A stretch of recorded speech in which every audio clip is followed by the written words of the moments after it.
Combien de temps faut-il justement à un cheval pour être prêt pour la reprise des tandems? Quelle est la technique particulière de dressage que vous mettez en place?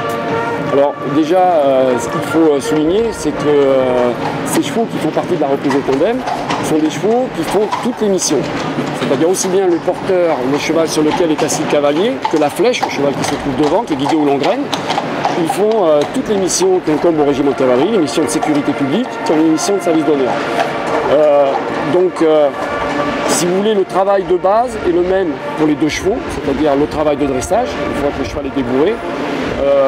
Il a les mêmes bases au niveau du travail de dressage sur le plat, donc un travail monté. Et lors de ce travail monté, il y a un travail un petit peu plus spécifique pour la flèche, pour le cheval qui va devenir, qu'on va utiliser comme cheval de flèche.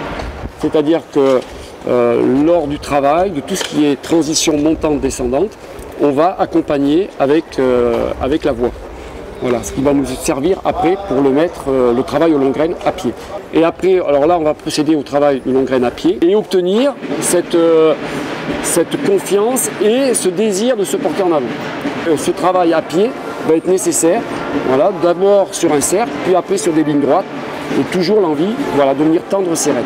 Une fois que ce travail est fait, on va associer le porteur et la flèche. Donc là, c'est pareil, il va y avoir un travail d'approche. Il va falloir aussi bien habituer le porteur comme la flèche au contact des longues graines, déjà, puisque le porteur, c'est vrai qu'il n'est pas évident d'avoir des longues graines qui viennent lui frôler les yeux.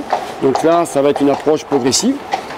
Un cavalier à pied qui tient la flèche, plus le cavalier sur le porteur, et on approche, et aussi bien la flèche, de sentir le souffle du porteur derrière lui. Voilà. Et une fois que cette approche est faite, on associe les deux, et progressivement, voilà, on va commencer à faire donc un dressage monté, c'est-à-dire à les habituer à évoluer aux 3 allures, pas trop galop.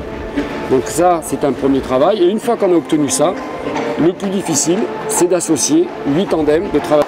Mais ce travail, c'est vrai que ça peut durer 1 an, 2 ans, ça dépend. Ça dépend des chevaux. Vous avez des flèches qui s'y mettent très très vite, qui sont prédisposées, qui sont déjà calmes, qui ont ce mouvement en avant aussi naturel. Donc là, on va beaucoup plus vite.